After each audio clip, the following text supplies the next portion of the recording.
اینم از باغ ما امسال بوها کردن. این همه رزبری هستش،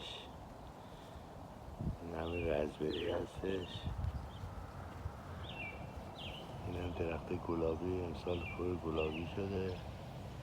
اینم توت قرمز، توت پاکستانیه. اینم سیب و خیلی مختلفه. اینجا سیب زمینی کاشتیم، اونجا باقالا کاشتم، اون که هنوز خالیه. باقالا کاشتم یه هفته دیگه باید در بیاد. اینا گفتم رزبری هستن.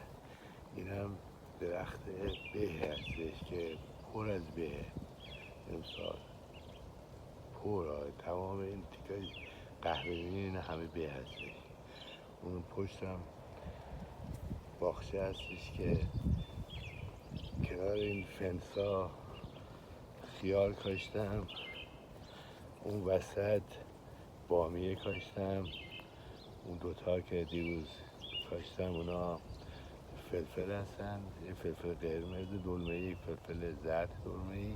این فنس بزرگی هم طالبیه، اون پایین طالبی کاشتم و این قسمت اینجا رو انشالله چند تا بادمجان. اینجا کلم قمری کاشتم،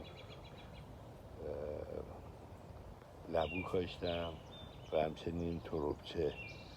اونجا هم از این گوجه فرنگی های کوچولوه گیلاته. اونجا هم تو ظرف قهوه‌ای شاهی. اون پشت فنسا هم بلوبری هستن. اون درخت بزرگه هم چی میگن، خیر ژاپنیه.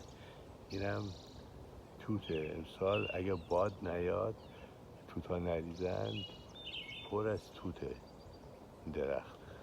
خیلی امسال خوب توت داده. اینم یه موه کوچولو کاشتیم اینجا. اینم یه موه دیگه است که امسال حسابی گل داده و داره انگور میده بهمون. اینجا گوجه فرنگی هستش. اینجا نخود فرنگی کاشتیم، 2-3 روز پیش کاشتم.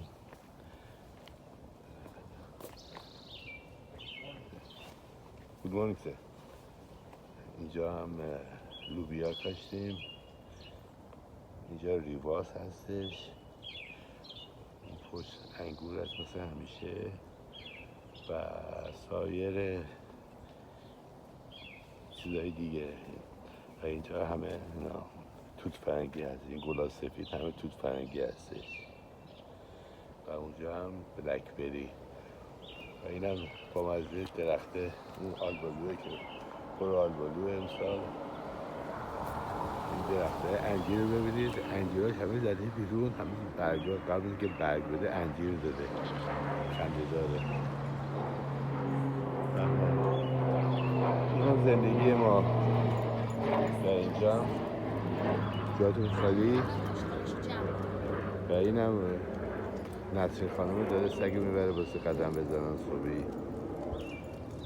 اینجا هم کلی کدو کاشتیم، حالا ببینید چی میشه. این هم یه گروه دیگه بهش میگن سلمن بری. این بشگاه هم که میبینید بشگاه معجون منه.